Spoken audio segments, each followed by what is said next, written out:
Alrighty, Roo. Here we are. I don't know why the chroma key is a little bit different at this time of day than when it is on my other streams. It's like OBS is different to things. Anyway, here we are with the stream to YouTube on the day. It is the 25th of April. I believe it is the 25th of April. Also, in the US now. Let me double check that. I think I have like a place in West Virginia on my world clock. It's an hour off for those that are 14 hours behind. Man, time zones are whack, but it is the day of and we'll be going into the day as I stream.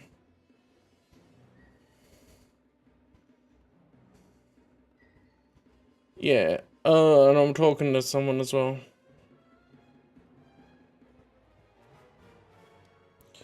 So yeah, there's a couple of things that I have planned to have a look at, and then there's also some things that I guess I'll keep my weekly thing going of reading a short story, but obviously this is focusing around the 10-year thing. I'm gonna try and edit the short stories separately, but who knows how that'll go. I'm just opening the compendium. What's the dog doing out there? So labour pains was last and interference is next.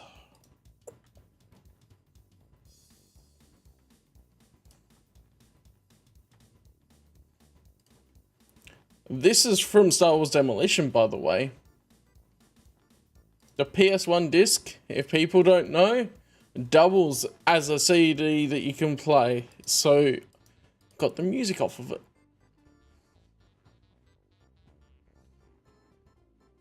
And of course I have my coffee. With my Darth Vader cup. Oh, it's got the Empire symbol on that side. Have I ever shown my cups? And it's got Vader on the other side. I don't know if I have. We're chilling anyway. Seeing what we got.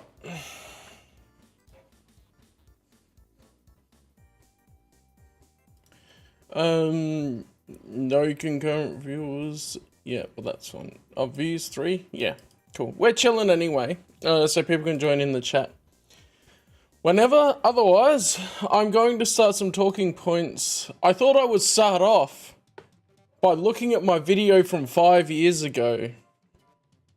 It says 4 years ago.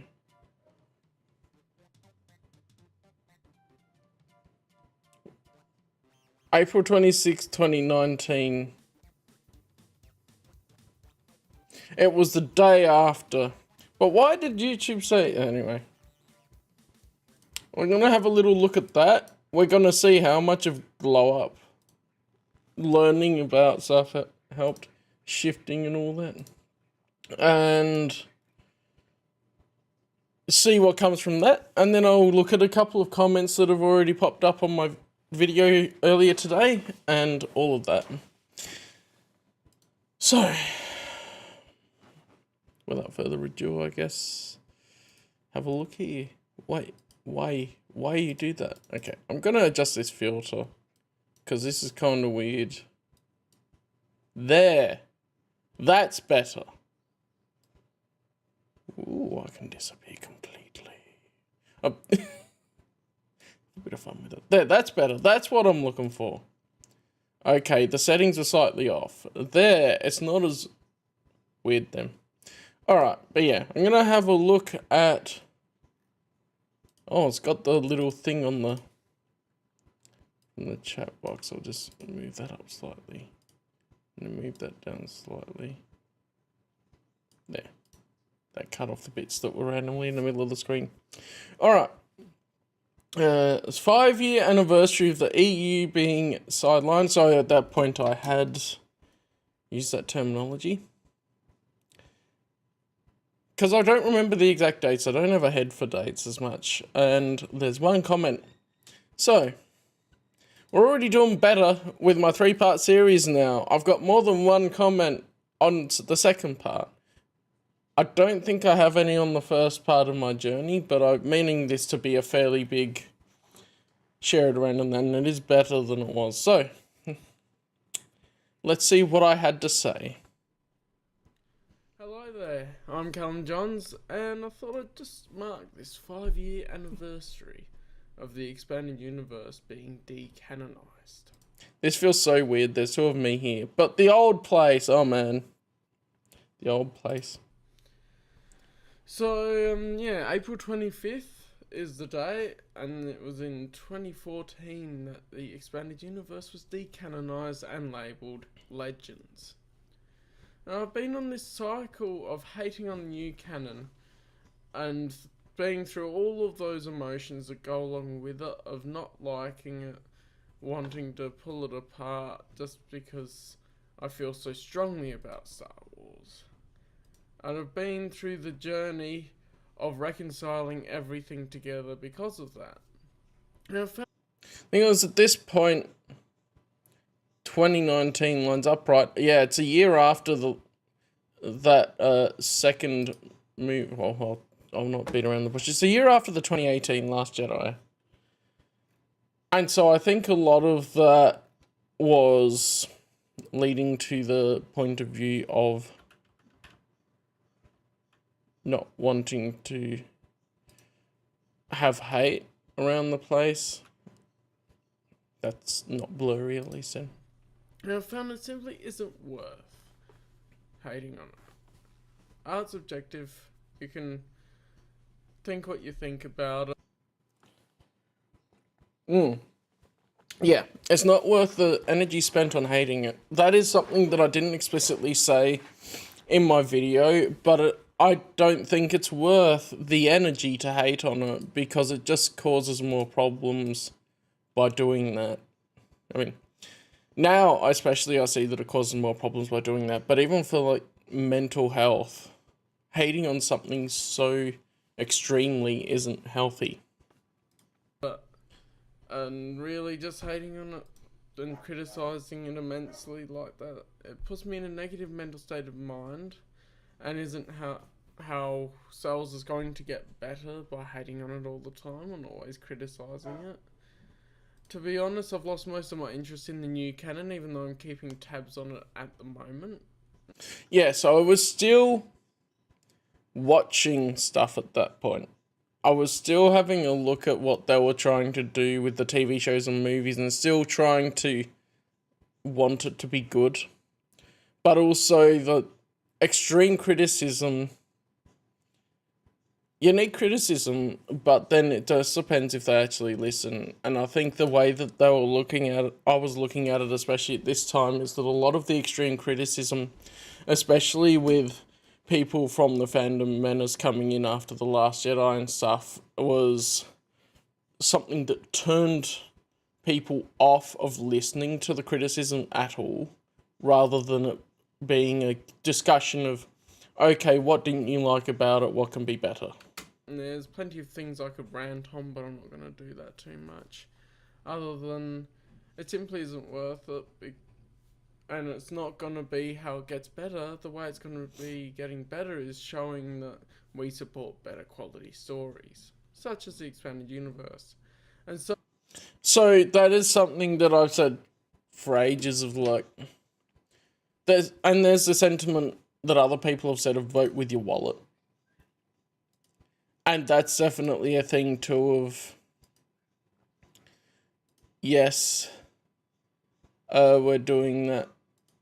But the way that we would be able to support better stories, and that is like, they're doing the reprints of EU stories, and I should, at my Discord, to let people know I'm live. But yeah, to be looking at voting with our wallet with the types of stories that we do enjoy, so that would be supporting when they reprint things. I have been buying the new unabridged audiobooks as well as working on, like, every fortnight I get paid, so I will put some of that money towards another unabridged audiobook, or what will fit in my budget at that time. So, okay, the Discord bot just doing that. Anyway. Hey, Iron Inquisitor, it's nice to see you. Oh, that is tiny on the screen. I'm going to make that bigger. Yeah.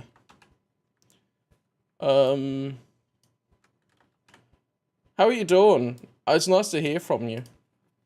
It's good you can fit in this time zone. I haven't figured out the chat box size, especially for here, but anyway. Yeah, vote with your wallet. Get the problem I have with getting the reprinted novels is that I already have the stories, especially by now, and then I don't really want to get double ups, because that's with everything pretty much. Is I think I've only doubled up getting some of the video games to support them. So like I've gotten the Heritage Pack for the games on Switch.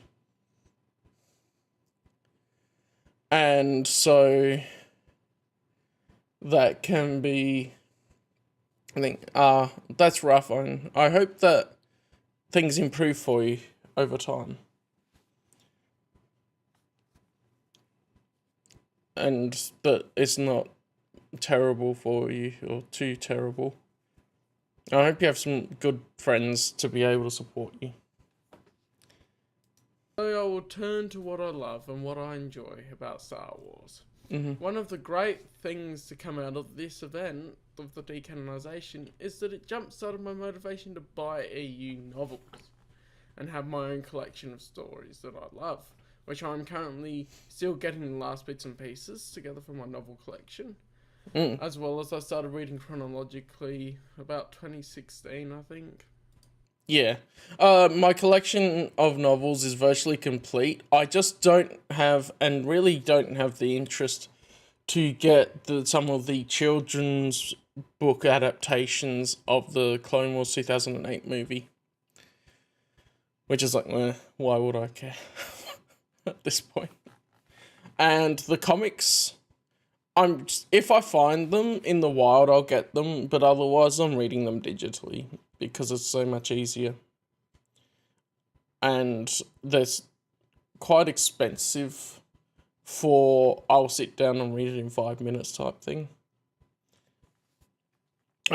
Digital is the way to go for preservation, because I've got it backed up in like 3 places, I think. And then if something ever happens to the physical, I have the digital. Through all of the books and doing my reviews on YouTube more recently, which started with Allegiance, and I'm going chronologically, if you didn't guess, as best I can anyway. And it's been great going through these stories. Video games have also been a big thing in my past, and there's so many EU games that I haven't played yet. I'm working on it. I'm working on getting through the EU games. Some of them are not my types of games as much, so the flight sims and like Empire at War, I was never very big on. I played a bunch of Total War Rome 2 with a friend in school, but then I never was very good at it. And he always beat me. To do more of the games on YouTube as best I can, and it would be great to share my experiences of playing some of these games the first time with a community that I will build on here, and that is basically celebrating the expanded universe with my channel. Yeah, which has expanded into playing some other games now, of course. The really cool thing is that I played Dark Forces, and now I've got the Dark Forces remaster up as well, and so you could see both versions of Dark Forces of me playing through it. But I live with the knowledge that there is an end to the universe where it isn't continued. One day I'll reach the end and be eager to read the next book, but I won't be there. We are getting the new classic Marvel Star Wars issue 108 though, so there's a spark of the fire that will continue the expanded universe. However small it is. That's, yeah, okay. I was using their own messaging against them. Like I say, I'm still holding on, let go. And I turn that around to let go of the new canon. Something's just sticking in my brain. The spark that will light the fire that will continue the EU. I was still hopeful at this point. With 108 coming out, I was quite hopeful about, okay, maybe we'll get something else. And there are other great people that are advocating for the EU to be continued. And I'd love just to put a note on this one as well.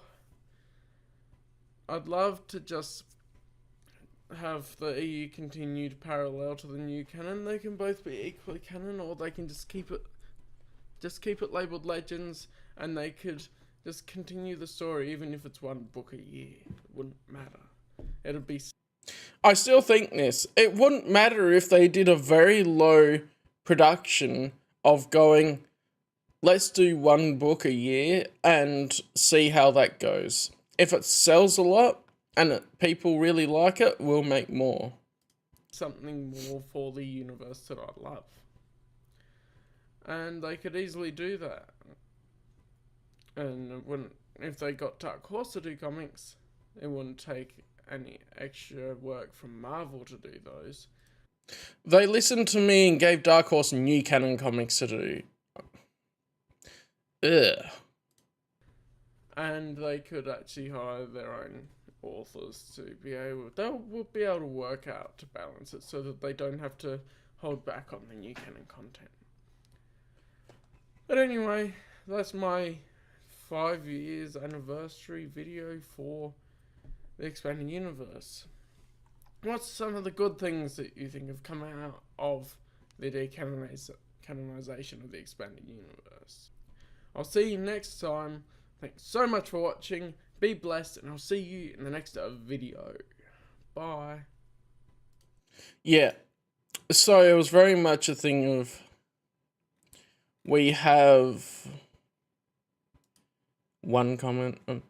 That got 190 views. I'd be interested to see how many views the 3-parter has that I ended this year. If it gets more or less, that'll be interesting, because I do have some stats that I want to bring up as well. That I looked at. They're a bit older stats, but they're still valid for the time, and it's a real thing. So I'll just open that. And it's where I was going to... I mentioned about interaction with EU YouTube videos and things like that. Oh yeah, that has made that kinda jank, hasn't it? I'm still figuring out this green screen slightly. That's better. You don't get the funny artifacting in the corner. It's because it's a 1080p webcam.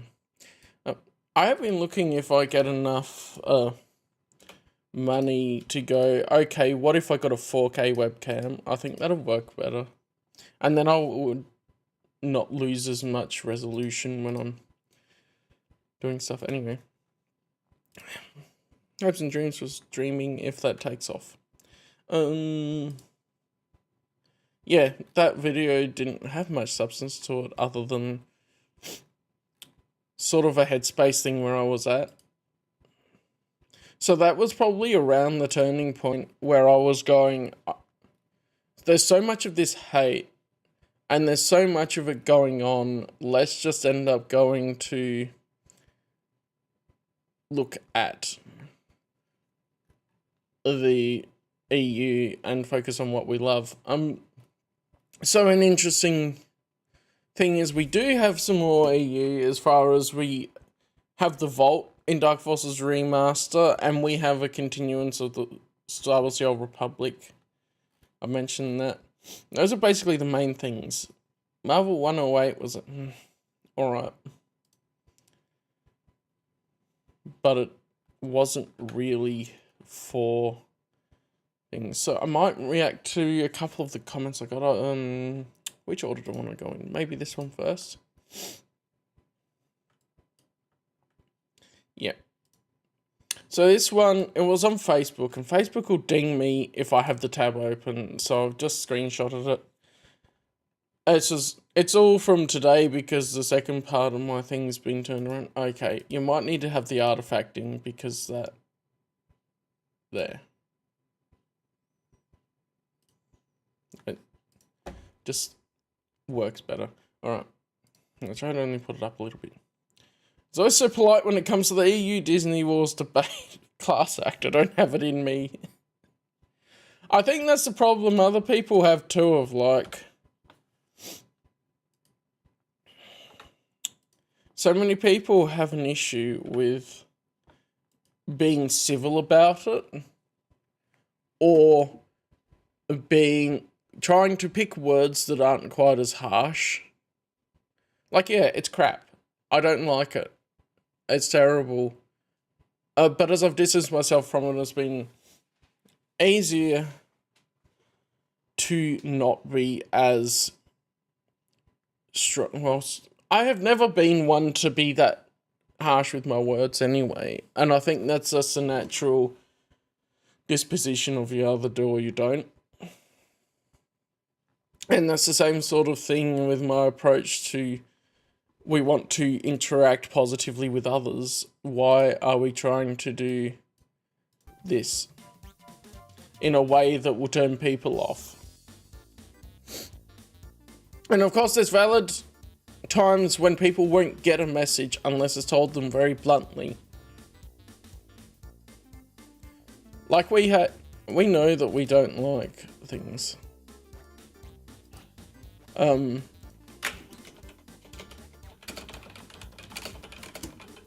Yeah, I contacted my Supernatural Encounters copy.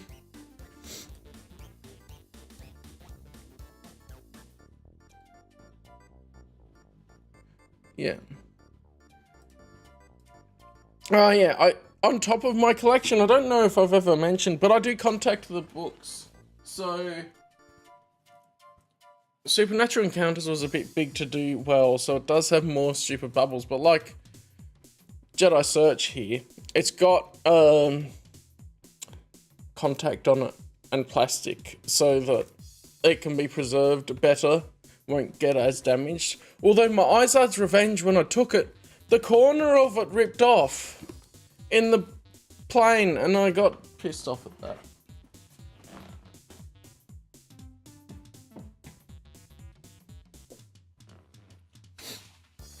And I'll have to get a replacement, but thankfully they don't seem super expensive. I just still haven't gotten it yet, because I was prioritizing some other things. Yeah, so much of the issue with what's come from the intercourse between new canon and EU fans have been from the harsh words people use. And I do see that it's not everyone, but a lot of the time it seems to line up with people being angry and, well, not following the Jedi way. Emotions guide people a lot on the internet. I want to look at these couple of things because I think they're well worth talking about. I'm going to go down here. So, Christopher Nelson commented on my video, and I've loved talking to him. He's been one of the big EU ones, and he's been doing some really cool, obscure items, videos, and stuff. So, definitely check him out if you want to. But yeah, we'll be looking at him. He's saying the great thing about the goal of continuation is that it's an argument that about what should happen in principle, not an argument about what will happen soon or whether current Lucasfilm leadership would bungle it. I think a lot of the people have stopped arguing about it, really. because things have settled. Obviously, the current leadership, which ended the EU, is in a hurry to bring it back. Yeah. I mean, that's what we're seeing. If it ever returns, it will likely be brought back after a change in leadership. I definitely agree. The same people that are treating the EU as they're treating it now would not be able to continue the EU, or they wouldn't agree to. And then if they did decide to do something with it, they probably wouldn't do it justice. Other franchises have had old continuities continued after many years, even decades. Yeah. So it's the long game, isn't it?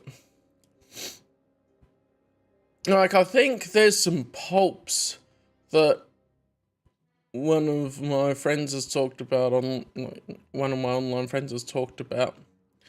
And some of those are getting new entries into them by different authors. So that's stuff like Conan the Barbarian and the Shadow, and Lovecraftian type horror seems to be making a bit of a resurgence. H.P. Lovecraft stories would be considered pulp because a lot of them were shorter stories written in magazines and things, rather than being the big novels. One sec.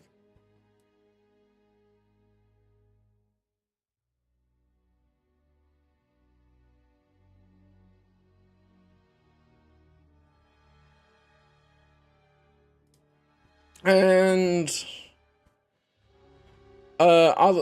so in the meantime, we can enjoy the old stuff and even dabble in quasi-EU content. Okay, big question here. Why avoid anything like supernatural encounters at a point when we're not getting anything else? Just my view. I mean, I'm not actively avoiding it, other than my priorities are I want to read the official stuff before I go into the quasi-EU content that would be like supernatural encounters. I understand why someone moved on and someone was skeptical about an EU return. That's the next point. So, I'm not really trying to avoid it, but I think that maybe I didn't explain it too well in the video, of like putting money towards it. And it's not really a value statement judgment on the actual book itself, as I feel. That's something that's up here a little bit too with the other comment. But we can enjoy doing stuff and we can enjoy reading stories and doing that. I guess that's the whole thing of like, the question is, where do we compromise a little bit on values on how we continue the EU with... Of course, there'll be some fan stuff that's published and stuff like that. That my view is... Where's my train of thought going? See, this is the parts I edited out while I'm thinking a little bit about how to word things. Yeah, enjoy it. But just, I think so. Some people try to pass it off as just as canon and as everything else in the EU, and I think that's a little bit wrong. So I think there was a post I ended up denying in the Facebook group I'm an admin on, because it was a law video talking about EU law, but then they included stuff from in the first few minutes, because it was a long video anyway, from Supernatural Encounters, and didn't say, oh look, this is from Supernatural Encounters, that may be a bit different to what, if NU gets continued, would actually be considered official canon in that way. And so everyone has the rights, right? But yeah, dabble in it. I don't have a problem with dabbling in the quasi-EU content or even the fan fiction and things. It's just, my view is I have so much EU that I don't know if I'll ever have time to, And I mentioned that I think too, like by the time I get around to it, I won't have a perfect recall, because I don't have an eidetic memory of all the details, so I'll be able to reread them, and it'll last me another more than 10 years. And in between, I do want to read other books as well. It's not just Star Wars all the time, which I've been doing a little bit more recently. So yeah, I guess in that way, if you want something more that may have been added into the EU and stuff, then that. I've also never been one to read fan fiction. Like, I know there's probably some good stuff in there, but like, yeah, you're saying about cause of EU content like supernatural encounters and stuff, there's no reason to avoid it. But I've also never been one to seek it out. Like, if I'm looking for the sorts of things where you're going, okay, dabble in cause of EU content, okay. So that, I believe, would include the fan fiction that lines up with the EU. Because I would call that cause of EU content in the same way that a lot of short stories were written for West End games and included in the source books and things. Like, what was that one? It was... Let me find it. Patricia A. Jackson, I think on Wattpad, continuing her WEG stories with an extra short story. I heard about it and I still haven't read it because that's... I haven't worried. Maybe I should preserve that somewhere too.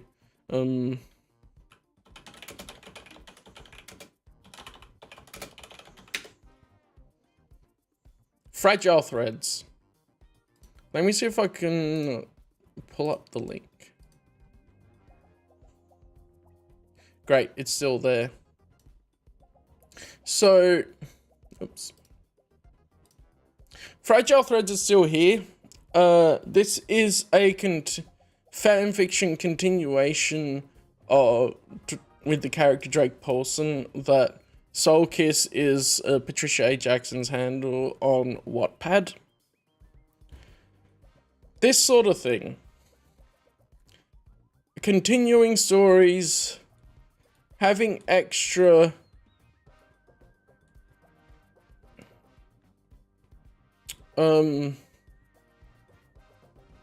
content like this is really cool and I love it. But I think that when you start going, okay, like you can include that in your headcanon, but it feels like some people are running with it in the way that, yes, this is completely canon to the EU. And like, this is a good example because this is something that would not matter. 88 views. Look at that. More people should read this, I think. I'm gonna chuck the link in chat. There we go. So check that out, because that's another thing that I feel like Supernatural Encounters got all of the attention, and then something like this didn't really get as much attention. So it's a really cool extra piece that would add into the EU, which is also by an EU author, even if it's not officially printed, so it wouldn't theoretically be canon to the EU. So I treat that the same way, and it's definitely not something to avoid. I think with fanfiction, the way I look at it is a little bit similar, I guess, to how I'd look at if I was still trying to look at new canon to find the good stories in it that people say, like, there's a couple of good stories in it or whatever. If, like, there's a lot to read through and check, and then you might find the once in a blue moon good story that lines up with the EU and all of that. So definitely check Fragile Threads out. Drake Paulson is... it says Socorro, so is he in the Black Sands of Socorro source book? Let me just double check here.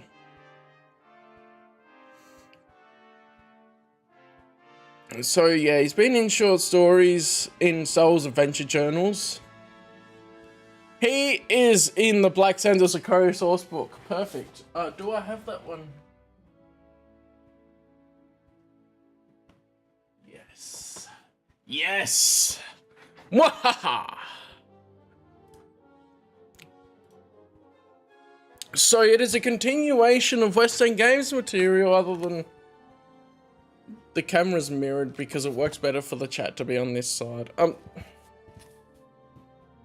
The Black Sands of Socorro material by West End Games has Drake Paulson in it and all of that information, and then he's also in some of the adventure journals, RPG materials, which will be relevant to tomorrow's video with the future of the EU stuff, of continuing based off of the RPGs. Yeah, I go through this whole character arc as I talk through each part. It's funny, but I'm not going to spoil it too much. Other than, it's relevant. The Fragile Threads came out as a continuation of short stories based on the WEG stuff. So.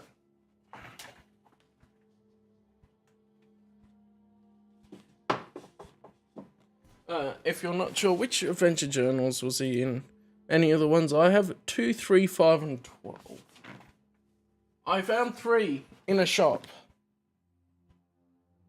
2 and 3 and 5. Wow, they're actually ones I've read through at one point. So they're actually in, he's featured short stories in all of these 3 adventure journals, and then I don't have the others. I would love to find them, by the way, but they've been super expensive and I haven't been able to afford them. I couldn't justify it. But the adventure journals are really good reads, especially for going into the stuff around the WEG time. They really expanded on a lot of the stuff with smugglers, especially, and the underworld.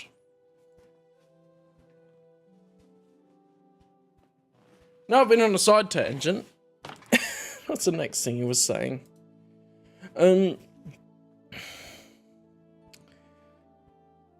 Yeah. I understand why some have moved on and some are skeptical about an EU return. But I also think one can be skeptical about its return and its potential quality while also believing in principle that what happened in 2014 was an error, and that at a minimum the EU should be continued in order to give it a better ending, or ending altogether. Yeah. Okay, so yes, what happened in 2014 was an error. And you know how that quote goes, everyone that knows Heir to the Empire. An error doesn't become a mistake until you refuse to correct it. And so, current Lucasfilm have made a mistake. But yeah, I think, I don't think anyone really has an issue with believing that what happened in 2014 was an error. Even if you thought that there should be the new timeline and the EU was too bloated, whatever, and you agree with creating a new canon timeline, I think that people would still generally agree that there should have been a transition period where they would finish off some EU stories and then start the new timeline, rather than just cancelling things and dropping it completely.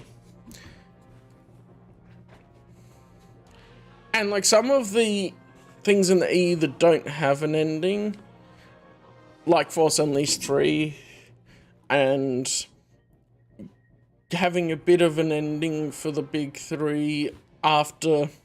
I feel like sort of the Jedi, because that's been around a lot, would have shown what happened to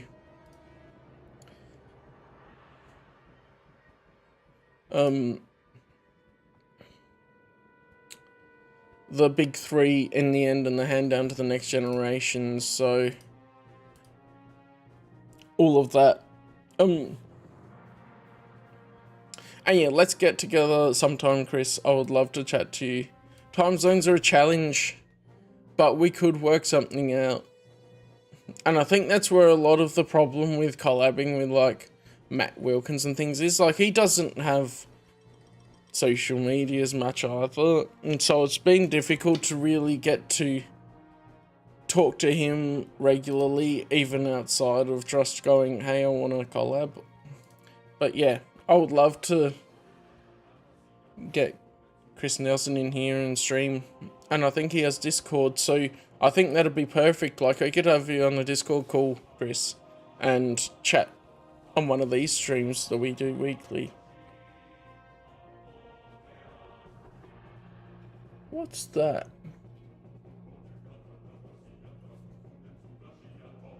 What is coming up on top of... Oh no, that... I'm getting confused by my own green screen. That is the video thumbnail here. I was like, is that something appearing over the top of me? And so yeah. Another comment. At our heart of the Jedi and supernatural encounters to be considered a continuation of the EU. I do say decide for yourself what you would put into your headcanon. I did reply that, but an expansion on this is it's a continuation of the EU. Right. Heart of the Jedi, I don't think you would call a continuation of the EU. It's more that it's a printing of something that happened in the historical process of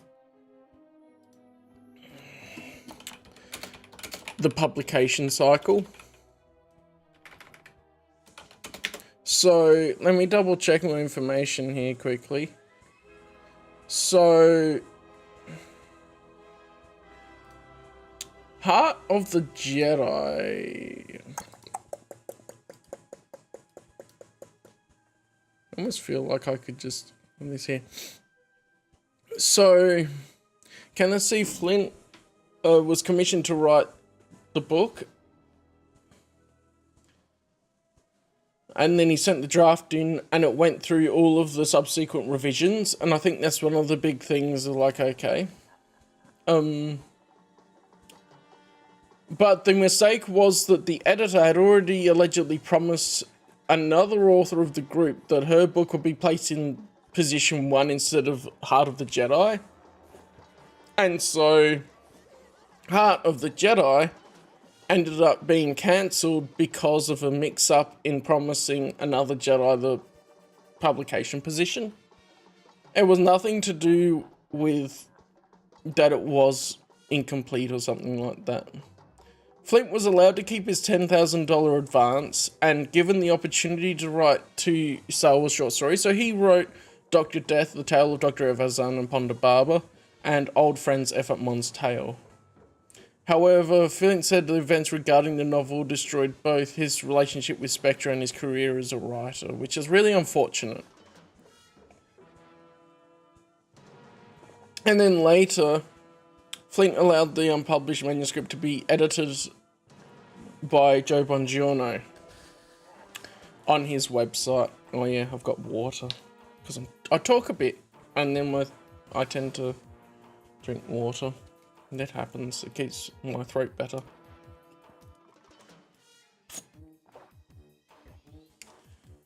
And so it didn't have the permission of Lucasfilm.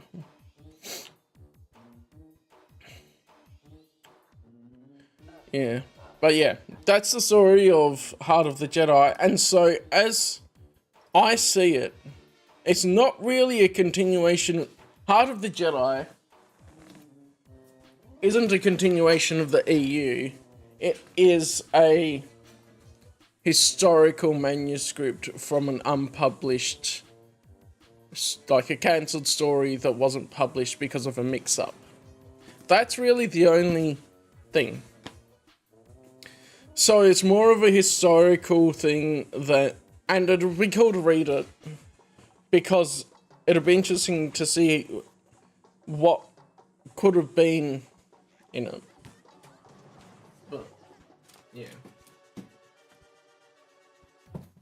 I could say it's a continuation because it's this extra story that's been published on a website and you can't purchase it as such, like the Amazon printing has been delisted and that. So it's different in nature a bit to Supernatural Encounters and Fragile Threads. So I will put Supernatural Encounters in with Fragile Threads because it works with the framework of the EU and builds on it and adds things. But in that same way, Supernatural Encounters had an original older version that was sent to Lucasfilm. But as far as I could tell, unless someone has different information and not talking about the specifics of what's inside the book here, is that didn't go through all of the revisions like Heart of the Jedi did, and it wasn't primed to be released and then cancelled. And then since then, Joe Bongiorno has made a lot of changes to it, adding in over 700 pages and stuff like that. So you can decide for yourself, but in that way, it is a continuation of the expanded universe.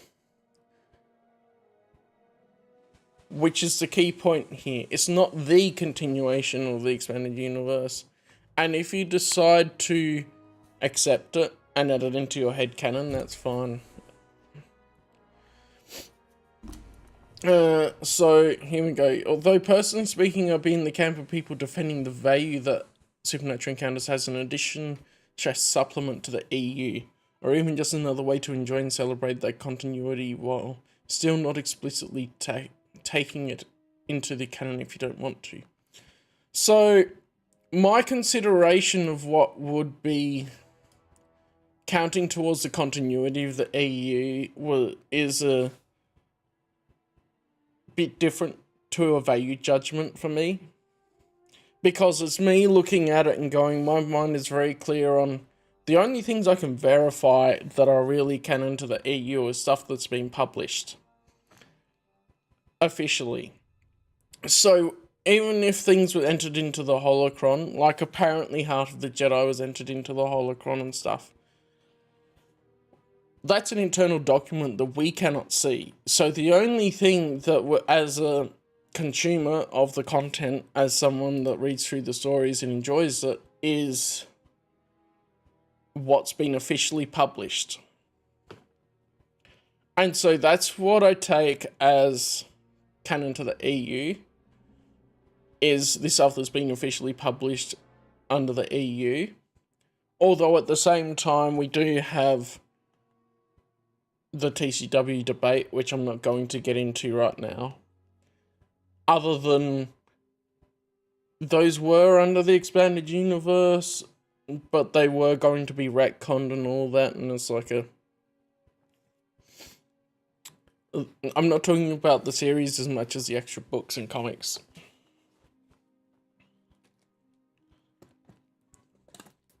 And I agree, like, just another way to enjoy and celebrate the continuity. And there are a lot of people that do that. Enjoy and celebrate the continuity by writing extra things within the framework of the EU. And I think that's part of the fun, especially of the RPGs and things, that they allow you to play in the continuity and make your own stories. And then this person says, but also read Disney and fan fiction, so you have to take my undisciplined canon allegiance with a grain of salt. He spelled canon like the cannon that you fire. Ha ha!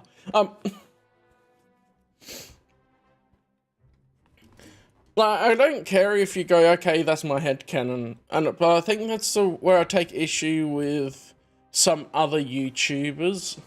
Like the video I mentioned, sent to the group earlier, to the Facebook group, going and stating, even, they should state that some stuff's EU based anyway, with the new canon coming out, just at the start of like the short or the video or whatever. But they talk about supernatural encounters without saying this information is from supernatural encounters, which may not be considered officially canon according to Lucasfilm. And they don't make that differentiation, which it irks me, I guess, more than anything, because you could have someone that doesn't know anything about the EU come in and watch that video, and they would only learn from that video, and then they wouldn't know about supernatural encounters versus, I shouldn't say versus, how supernatural encounters fits into the framework of the EU. It's not a thing where like supernatural encounters clashes completely, but it is a thing of, it's a fan continuation of the EU that adds a lot of things that, hearing one or two things I've gone, is that a little bit far? But I haven't read it myself, so I can't really say about that. But the value of supernatural encounters is showing how many people are hyped for it and interested in it. And I think that's the same sort of value that, in a way, Legends Con has, because that ended up being quite successful, and they're going to do another one, of people showing up and actually showing interest in the expanded universe in the way that they want to write stories for it. And it's one of the good things about the internet and having the freedom to post whatever you want on it, is that you can do that and it will be fun. It's definitely another way to enjoy and celebrate the continuity. And I think I would have to read Supernatural Encounters to really give a value judgment on what's actually in it. But as a piece of literature, it's all valuable anyway. I believe that even the weird smut on the fanfiction sites is indicative of our culture and art and should be preserved. And so in that way, having a previous author for the EU writing an extension of something that was in the works, in the pipeline, is a good way to have an addition/supplement. And it's interesting you use supplement, because I think of supplements as in the supplements for the TTRPGs. Oh, I think my washing machine just finished. But yeah, so in that way,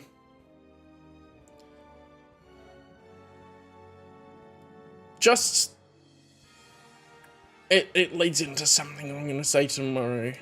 Hey Arthur, I was just talking about your comment. I don't know if you caught that.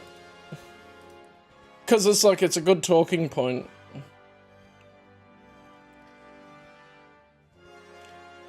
But the general gist is, it does have value. I think that just don't. Yeah, I mean, you can always go back later and watch it, I guess. That's fine. It does have value, and definitely is a way that people have been enjoying and celebrating many continuities, and stories that they love, is writing fanfiction about them. Even My Immortal. Hold on. Someone made me watch this on stream one time. And it was hilarious. My Immortal is the infamously bad Harry Potter fanfiction.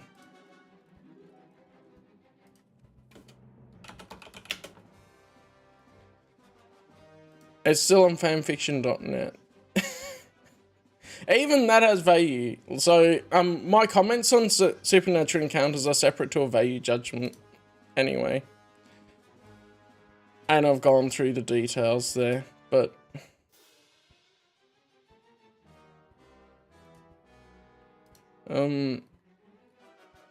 yeah. Oh my goodness, people have done the complete reading of My Immortal. I think the one I watched was someone reading it out, so that was pretty fun. But yeah, that's cool. And now we're here, like, what a glow up from 5 years ago. So, yeah. When I mentioned about EU interaction... Oh, nice. So yeah, obviously I have it in one book, and I did support it. So there is a lot of... I support it. It's got value. I do still believe it has value. Even if it's a little bit different to what I originally thought. Because I did think it would be closer, like... I didn't know it would have like 700 more pages or a bit over compared to the older version. Yeah. I've got the older draft... It's a .odt file for some reason, and I never encountered that anywhere else. Yeah. So there was some just some stats that I did at one point when I was trying to gauge reactions to different types of things. So the Expanded Universe Preservation Society is a Facebook group I admin. One of the recent posts at the time, we have about 5,000 members in there, which out of the different EU groups, it's got the most numbers. Yeah. Have you seen Fragile Threads, Arthur? Because I did mention that earlier. So, a post had 48 comments and 8 reactions, which was probably the highest one. I didn't do stats on that. I didn't know, hang on.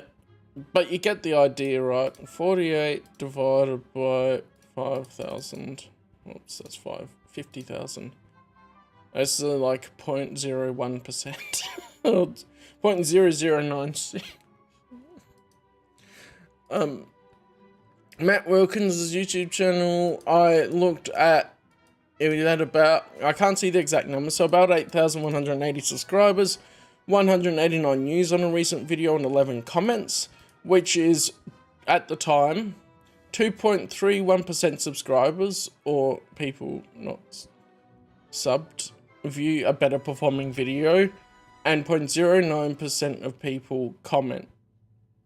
And I picked... This is a while ago, so there might be some different stats from more recent, but this is the EU interaction thing I was looking at. So Knights of the Old Republic Part 9, which I still haven't finished editing Part 10. It's a process. 852 subs, 17 views, no comments. So 1.9, nearly 2% of viewers watched it. And I don't know how normal YouTube subs versus views works, but there's at least a reasonable amount of my subscribers that are more avid EU fans that I would hope would interact with EU stuff. Canon Tears in the Holocron video. It did have more interaction. It has 3 comments and 42 views. So it's 4.93% of views compared to subs. And 0.35% of people commented. Although, if you look at the views versus comments, that would go up a lot. If I do that quickly. Out of the views...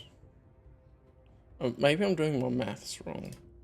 I'm just gonna do it another way.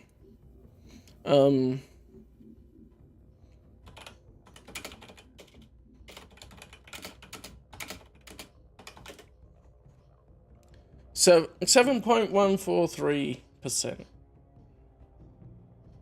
I need to times it by 100, don't I? I just forgot that step. I haven't done percentages for a while. But yeah. And yeah, it's clear that Joe Bongiorno loves the expanded universe, thinking of the comments of Supernatural Encounters, because he's done his timeline and all of that. And if he didn't love the EU, why would he do his timeline and keep preserving the stuff on his website? So Darth Angelus came in clutch here. So he's got the Heir to the Empire animation. He has 43.7k subs, 32k views on chapter 29 at the time that I did this, and 135 comments. So that's nearly 75% of his subs watch his stuff. And then it's still like 0.32% comments.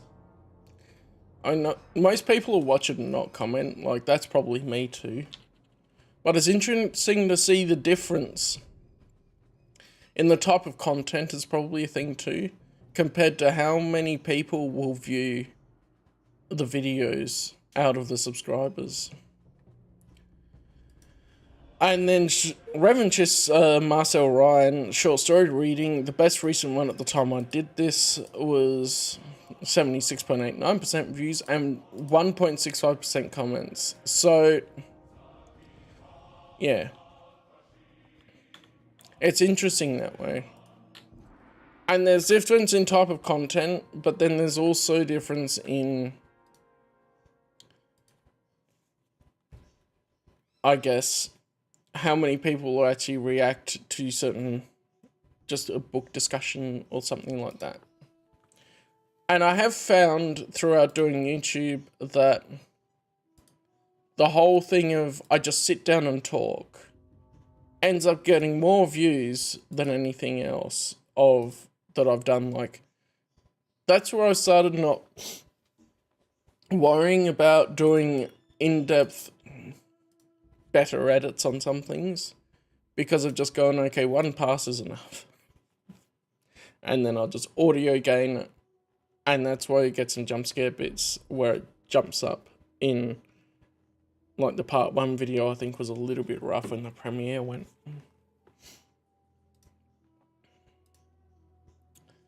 And that sort of thing. So, could do the short story reading like I've been starting to do weekly now.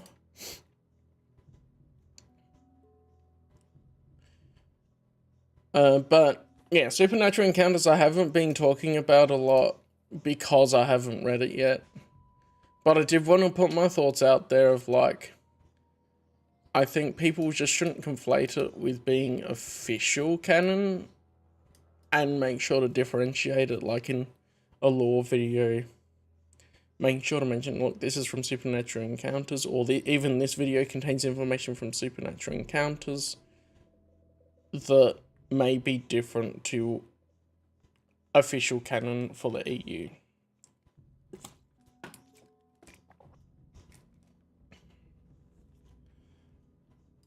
Okay, I've really not been editing these short stories. I'm going to put a bunch of the short stories up to where I'm reading weekly up on my website.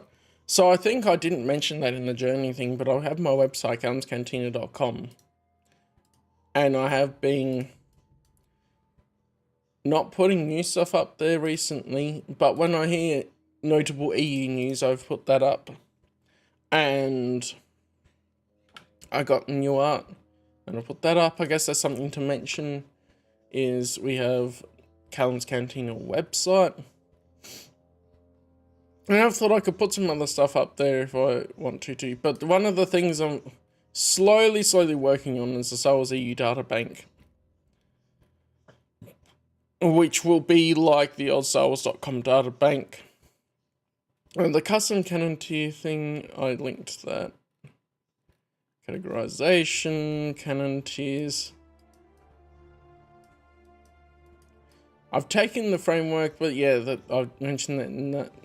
And I've got the whole thing here. Sales EU resources. If there's any other basic Sales EU questions and answers, I'd be quite happy to do that. Oh, and I can show the Defending the expanding universe bit. Marketing on the covers of things. Those are the 2 examples I have at the moment. Or 3 examples. And then I've got quotes. And then I just need to find some pictures for the rest. But I wanted to make sure, because some other sites don't have pictures of things or links. And I really wanted to find and provide a place where all of the images and quotes were together. So if you have someone wanting to send the image to verify, and then I also put page numbers when I find them too. So if someone's arguing about, is it canon? Well, here's the quote, here's the page number in the source book, go look at it yourself. If you don't believe me. And then some of them are still works in progress, some of them are full on interviews and things, so that's a work in progress of finding the things. And then I just have bridging the saga and connecting the dots there too. And I found more things as I read through. Like, I need to read through all of the Insider magazines at one point. Just to do that. And yeah, the 2012 Ultimate Visual Guide, page 182. And then his treatment. Oh, that'd be perfect. It's actually one of the adventure journals I have. Tom Veitch, I think, explained how the treatments worked. Where that was the basic plot line of the story that they sent to Lucasfilm to start with, and then they always came back and stuff. Yeah. I've read the adventure journals that I found, but I haven't read the other ones. Yeah, Republic of Gamers scenarios. That's something where, as I actually am running the games and stuff, I'm reading them more, and I'm more interested in reading the adventures and scenarios connected into where we're at of the RPG that I could use. So that's good. I've been putting Souls EU short stories up. I'm going to be adding a bunch in later on. I just think I want to catch up to where I've actually read them out on streams and in videos. And that sort of stuff. But yeah, there it is. The blog. And all of that. It's a thing. Do I have Nightbot in here? I don't remember if I have Nightbot in these streams. It's been a hot minute.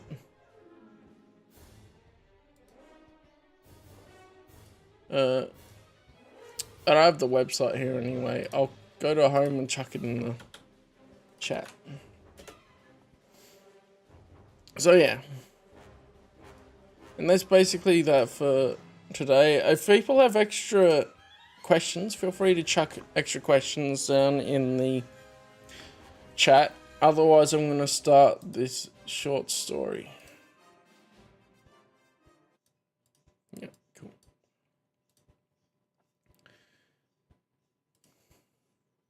So I have to remember. I pressed a button and it lost a spot. So Interference is the first the last short story before all of the Old Republic ones start. Which is interesting.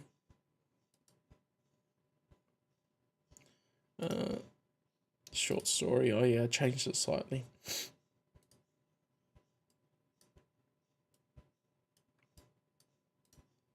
So we've got Interference, and then we've got all of the Old Republic ones, including some of the new ones. So Interference is written by John Jackson Miller, the 29th of October 2008. Authors note this story is set in early 3963 BBY, a few weeks after the surprise attack by the Mandalorians on the Republic. It takes place between volumes 4 and 5 of Dark Horse's Star Wars Knights of the Old Republic series. You are warned, there may be spoilers ahead.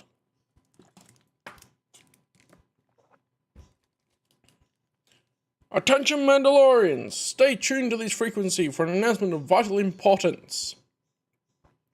Attention Mandalorians, this is your friend from the Republic, Captain Good Valor calling. I'm busy shaking down my new warship, the Sirocco, but my colleagues of the Admiralty have asked me to make an appeal to the forces fighting for Mandalore. I'm speaking on a frequency your helmet transceivers can pick up.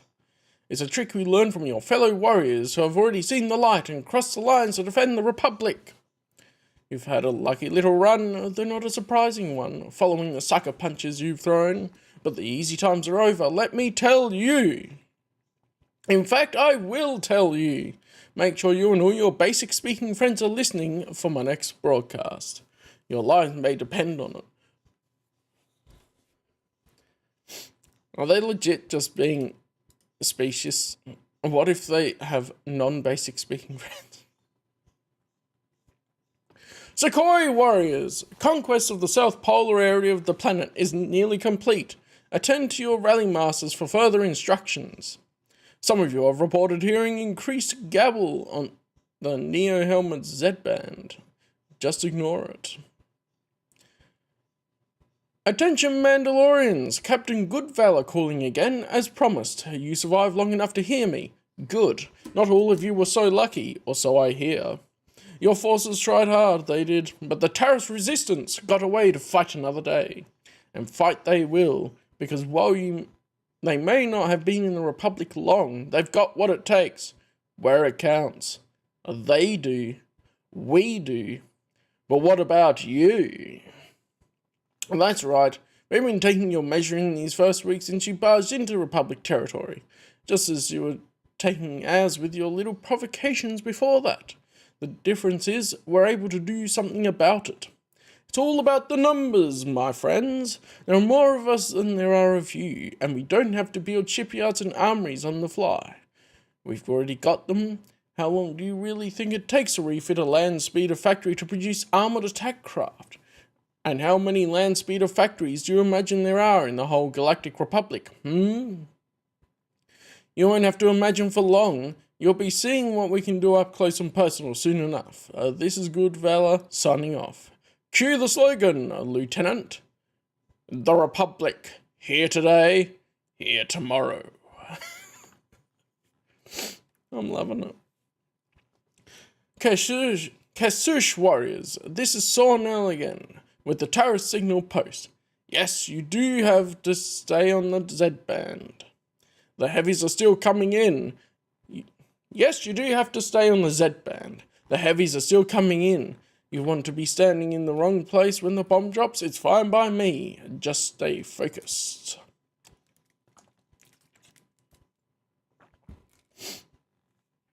Attention Mandalorians, a Good Valor again. While you're waiting for the end to come, and brother, is it on its way? I thought we'd have a talk about you, the Mandalord. The sons and daughters of Mandalore. That sounds nice, but I hate to break it to most of you. You're adopted. They've told us many of you were once upstanding, peace-loving residents of worlds invaded by Mandalore and his thug, Cassius Fett. And that many of you were lured, by threat or trickery, into donning armor and joining his mad cause. But do you really know what that cause is? Do you know what you're fighting for? It's ego. Bruised ego is all it is. Not worth putting your skin, or scales, or whatever, on the line for.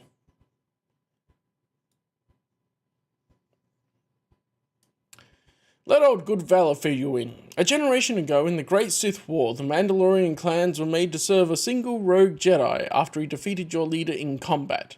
And to this day, nobody in metal shoulder pads has been able to get over it. So now, the current Mandalore, the name your current scoundrel gave himself, how's that for cheek? is throwing your lives away in a galactic war just to repair, what? His bruised ego, buddy, with your neck.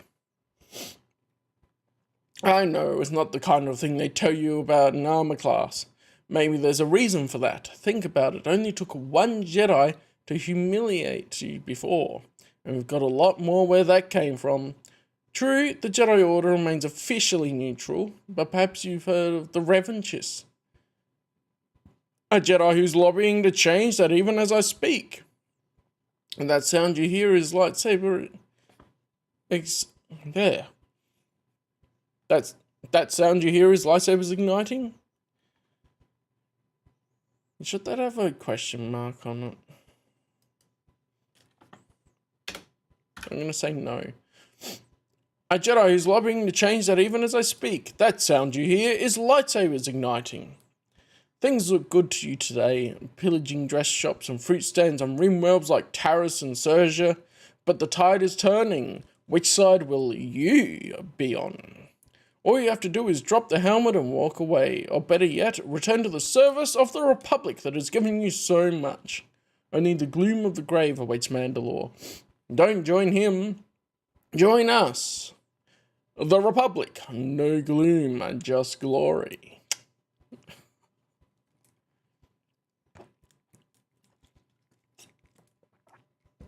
So now here, we didn't know what Utrikov parked. Oh yeah. We need to know what Utrikov parked the Davab fighter on top of the... What is this? The Hyport banking tower? We need the space for the new receiver platform.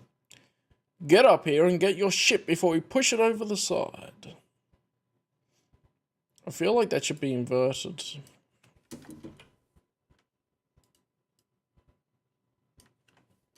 Yeah. Attention Mandalorians, this is Commander True. First officer to Captain Good Valor. The captain apologizes, but he's not going to be able to make fair. But he's not going to be able to broadcast today. There are so many Mandalorians who crossed the lines and joined the Republic after his last message. He's just been too busy. He sends his regards. The Republic, it sends its regards. Yeah, its thoughts and prayers are with you.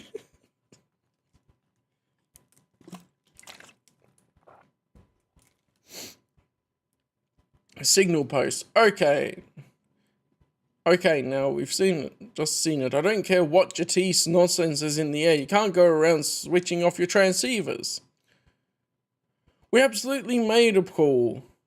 What was it, Gorga? 10 seconds? 10 seconds after we shoved the fighter over the side of the building. There was plenty of time if you're listening. You guys in the lower city need to stay on top of things. Oh, and...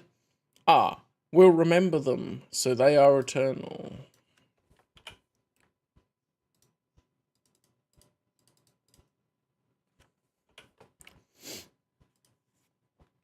Attention Mandalorians, it's your captain speaking. You know the one. I'm just sitting down to a delicious dish of Belovi Tempari here in my beautifully appointed climate-controlled ship's lounge. And that was when... No, sweetheart, no more wine, thanks. I got to thinking about you. You valiant, daring creatures, toughing it out there in the field for old Rustface. Tell me, how's life? Don't answer that, I think I know. Those friends of yours I've told you about have described the vile conditions you're forced to endure. Nomadic lifestyle, indeed. No style to that life, brothers and sisters, slogging through one outer rim mud hole after another for weeks at a time. Tell the truth, how often do you get to clean that armor? I mean, inside, where it counts. No wonder you like your camp spread out. Sorry to go on about this, but really, your ex-comrade in arms can't quit talking about how much better it is over here. Your ex-comrades in arms can't quit talking about how much better it is over here. Actually, a few of our recent arrivals will be over a little later. They're dropping by for drinks after the floor show. Come to think of it, I need to find out if they're bringing their dates. We'll need to set up some more chairs by the pool. The Republic, real beds, running water. Sequoia, Casus Fett, and all honour to your families dead. Sornell here at the listening post. Yes, we've all been hearing it. No, I don't know what a Bivoli Tempari is. We're asking around. Yeah, so I should have different voices for those parts, but alright. It's a bit late now. Attention Mandalorians, let me tell you about my day. It's been an exciting one. This is Captain Goodvalor, of course. But today, I'm an Okiabi. No, that's actually correct. Today, I stood with the proud people of Okiab 6 as they threw off the shackles of their Mandalorian slavers and rose to join the Republic. A small frontier system, to be sure, but proof of the pettiness of Mandalore, as no peaceful farming community, no collection of artisans is too small to merit one of his cowardly attacks. But after less than a week under the illegitimate rule of the costume fetishist Mandalore and his cronies, the Okiabi have retaken their world. And they're free, my Mandalorian friends, free to participate in Republic commerce again. And enjoy the prosperity so many of us have come to know. Free to go where they wish and live where they choose, without being driven ever onward in some futile quest for someone else's revenge. Free to be the kind of people you can be. If, that is, you choose to avoid the fate of the Mandalorian forces of once enslaved Okiab. I'd put one of their survivors on the air to speak with you, but blast it, we just haven't been able to find any. The Republic, freedom now, freedom forever. Wait, did they all just die?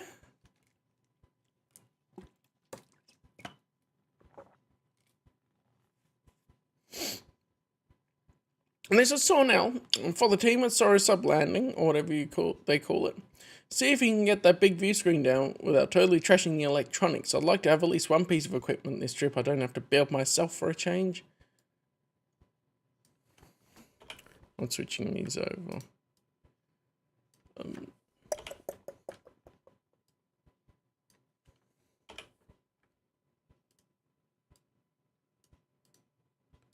That.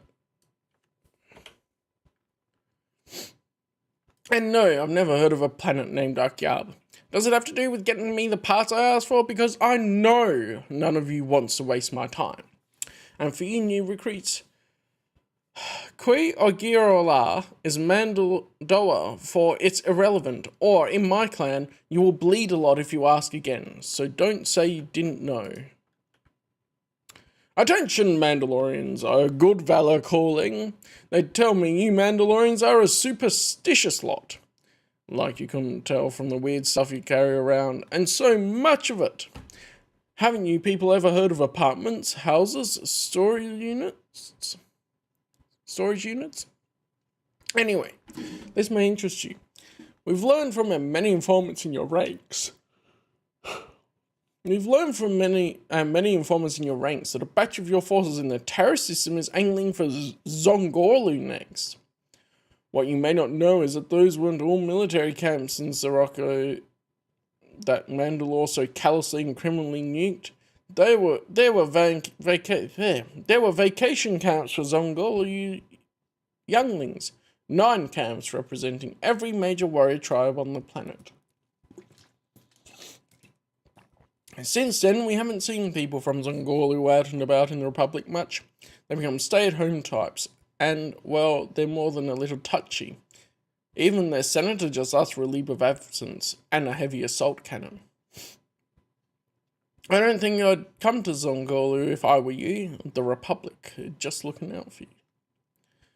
Sornell here. Everybody forming up in the camp. Up here, the signal station is not the place to bring your questions about alien biology. If you really want to know what a Zongorlu looks like, you can wait until we get there. I don't care if you just joined us. The next guy who bothers me gets beaten to death.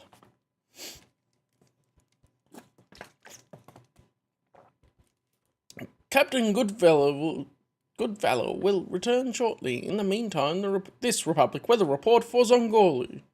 Hurricane force winds across much of the planet, with magnetic storms throughout the ionosphere, searing heat at the surface with intermittent pyroclastic flows from some of the larger volcanic ranges.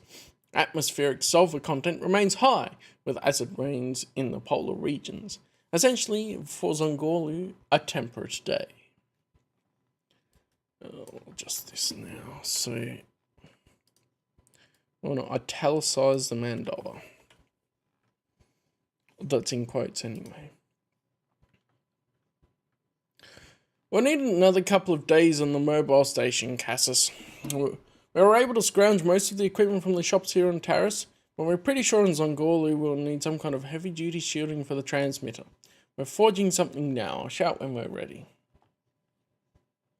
No, we're still getting the broadcasts, and yeah, they're a problem. Not for the real Mandaward, Kashmash Karamid. Is all you hear from them. They couldn't care less. But I don't know about some of those guys that put on a Neo Crusader helmet 5 minutes ago to join the fun. They're always asking why we don't jam the Republic broadcasts. Like we did when we were landing. I tell them that a siege is one thing. Then, an attack on an enemy comm system is like an attack on an enemy army. But an occupation is something else. Jamming serves no purpose now. We're wrapping up anybody the Republic might want to talk to here, and as for ourselves, no warrior worth a name ought to pay it any mind. That's what they ought to do, but I gotta love Dikut.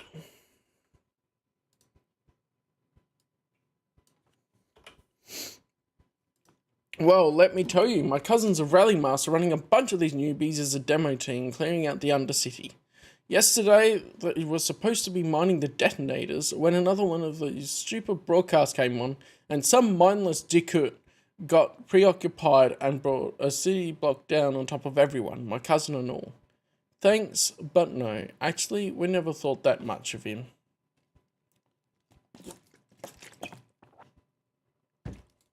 Attention, Mandalorians! Captain Goodvalor here. Pardon me for being out of breath. I was just taking another walk around the decks of the Sirocco. And I'm winded. I haven't had that much exercise since training at the academy. I haven't spoken much about my fine ship, have I? For shame, I'm such a terrible host.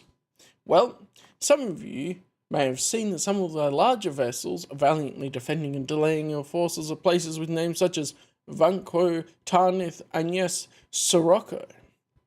Well, they'd all fit nice into the landing bay of this beauty, with room to spare.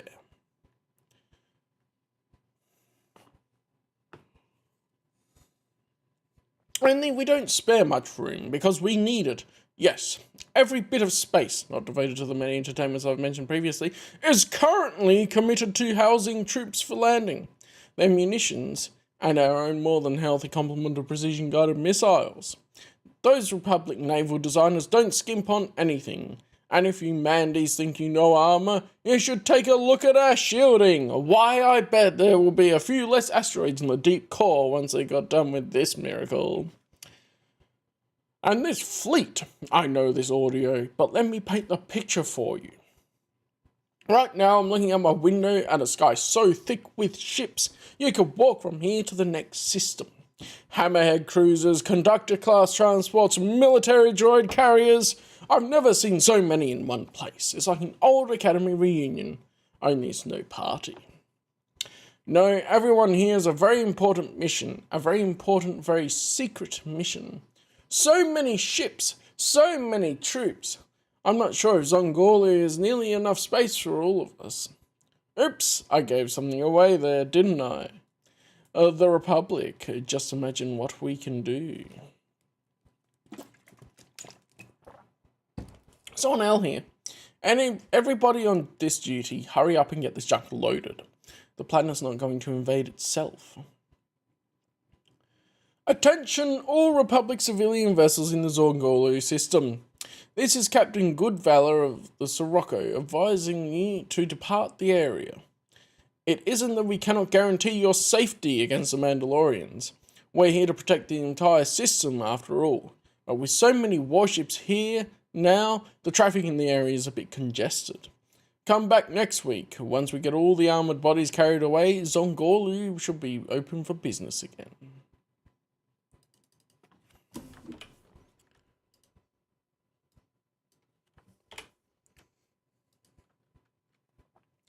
This is Sornell, aboard Shadlar troopship Nebuche. Inform Cassis Fett that we're well underway. No word from up ahead on Zongorlu yet. We haven't been able to confirm much of anything. We can't even find anyone who's ever seen a ship like this Sirocco.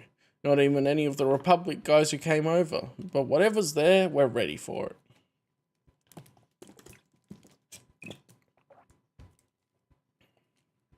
Attention Mandalorians, Captain Good Valoran. Pardon my yawn. Yes, I'm up late. Always hard to sleep the night before the battle, isn't it? It's night where we are on guard, orbiting above the largest citadel on Zongorlu. But for our visitors soon to arrive, the night will never end. And that's why I wanted to speak to you, not as an enemy captain to an enemy foot soldier, but as one sentient being to another. There's still time to change your minds, to change your paths, to take control of your transport ships and your lives, and in doing so, save them. Whatever strategic importance you may have been told Zongorlu has in some wider scheme of Mandalores, consider the cost. I've told you what's waiting for you here. That's all I can do. No snappy slogan tonight. This is Captain Goodvalor signing off. This is it. Zongorlu, dead ahead. We'll call when the signal station is in place. Happy hunting. Oya! This is Coblis Sornell on Zongorlu. Give me Cassis. Well, have him contact me right away. This is strange. Plant species.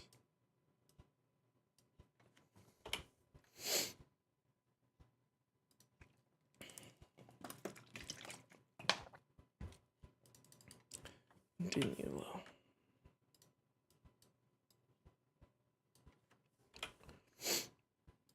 Cassis, the signal post is operational. Your marshal's still in the field, but I can give you the view from here. First, the planet. Those reports we were getting were full of gas. The planet's decent enough. Good weather, no problem getting down at all. And the shock troops were a waste. The Zongorlu are a plant species. They're sentient alright, but they're big and lumpy and they move about a metre a day. I kind of blinked when we landed. I don't think they had camps of younglings on Sirocco. Unless they had them out in the garden somewhere. And the fleet amounted to even less. There are a couple of abandoned ships floating around in orbit. Mandalore the Indomitable might have seen them when he went past a generation ago, from the looks of them.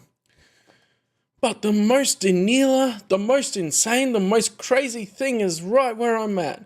I'm talking to you from a transmission station, alright, but it's not the one we brought. From the logs, as best as I can tell, this is where that guy was talking to us from. Captain Goodhaven, or whatever his name is. They've got a directional transmitter here, which we're guessing they were using to target points on the outer rim. All this time, this so-called captain was talking about his big ship. He's been sitting in a little room he couldn't fit a basilisk in, gnawing on a dried dreka fish and running his mouth. No, he's not here. It looks like he dropped everything when we came out of hyperspace. The trackers have found marks where a little ship took off. Like I said, strange, but a good lesson for the new guys.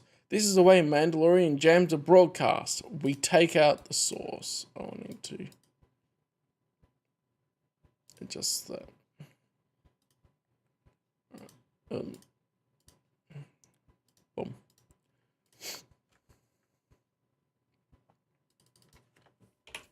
And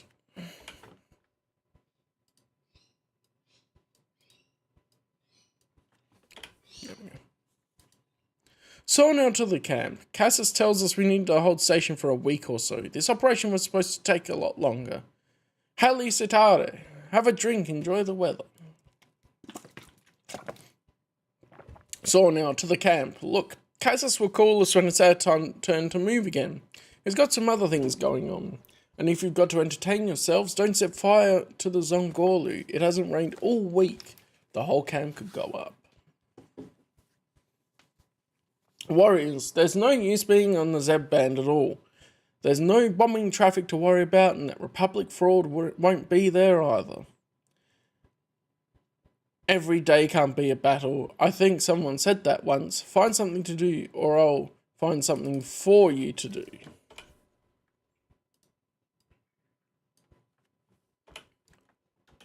Status report from Zongorlu. It's quiet here, very quiet. I can't believe we're actually missing that stupid thing.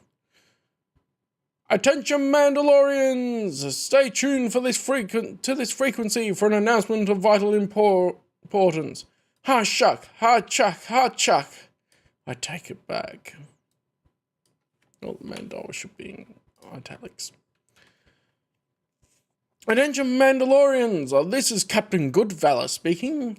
Yes, as you've seen, our forces were called away unexpectedly from Zongorlu, and I, myself, was summoned to Coruscant for an important session with the Admiralty and representatives of the Senate. And as part of our long-standing commitment to the environment, my forces made sure to leave Zongorlu looking even more peaceful than it did when we arrived. We hope you'll do the same.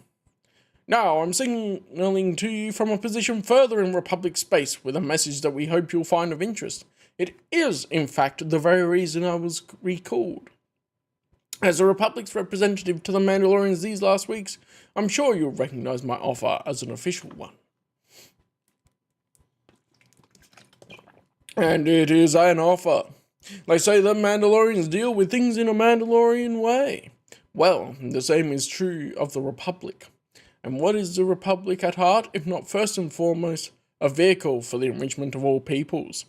There isn't any reason at all why the forces of Mandalore can't have a seat at the table like anyone else. And so, the offer is this. The Republic would welcome a cessation of hostilities with the Mandalore. In return, the Senate would be willing to commit a share of all taxation from Republic planets and hyperspace lanes currently under Mandalorian occupation to go to the occupiers. That's right, the spoils of war to stop the war. It is a fair price, and one that should more than satisfy all your requirements. With your victories in these weeks, your honor has been restored. The galaxy knows it. The Jedi did nothing to stop you. They know it. And you will have the prize, part of the wealth of these stars, without having to continue to enforce your will on them. You'll be free to explore your options elsewhere, in directions away from the Republic, and you'll be better funded to be able to do it. This is a one-time offer made only on this channel and directed to the Mandalorian representative on Zongorlu for delivery to his or her superiors.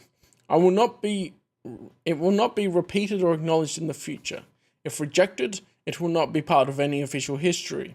We'll return to as it was, with the Republic readying to run you out, and with Captain Goodvalor's words preparing the way.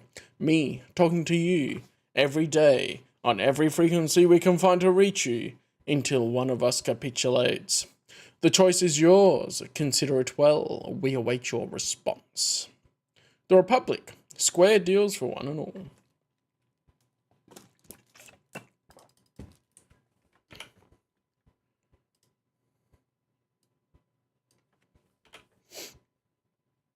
Yes, Cassus, I responded already. I use the transmitter here on Zongorlu. I know I should have waited. Who is Cobler Sornell anyway? Just a warrior. A signals expert, but a warrior. A Mandalorian warrior. And as a Mandalorian warrior, their choice was really no choice at all. I spoke for all of us. Their bargain was ridiculous. Think about it. They could have a glorious battle, a true measure of what we're worth. That's a bargain. Instead, they're trying to choose a bribe? To buy peace like a peasant at a shop? All it costs is whatever guts they ever had. And they thought we might agree to it. What gave them that idea? Just like with this Captain Goodvalor business. Pretending to be the victor of great battles. That's insulting enough all on its own. But big talk about what they can do. How big their forces are. Lies about people leaving our side. Did they really think any true Mandalorian would listen? Do they really fear us so little? They'll find out. Whatever kind of enemies the Republic is used to, they'll find out we're something different. I don't understand them, and I don't think they understand us. Dun-dun-dun. So that was Interference, written by John Jackson Miller, on the 29th of the 10th month in 2008. The 29th of November. There we go. So I guess that will do it for today.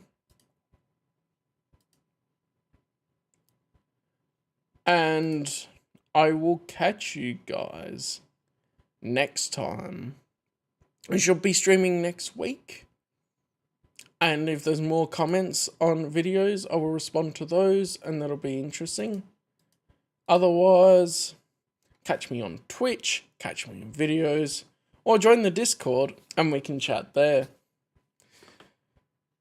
Keep your eyes peeled for part 3 of the 3-part series tomorrow, talking about the future of the expanded universe.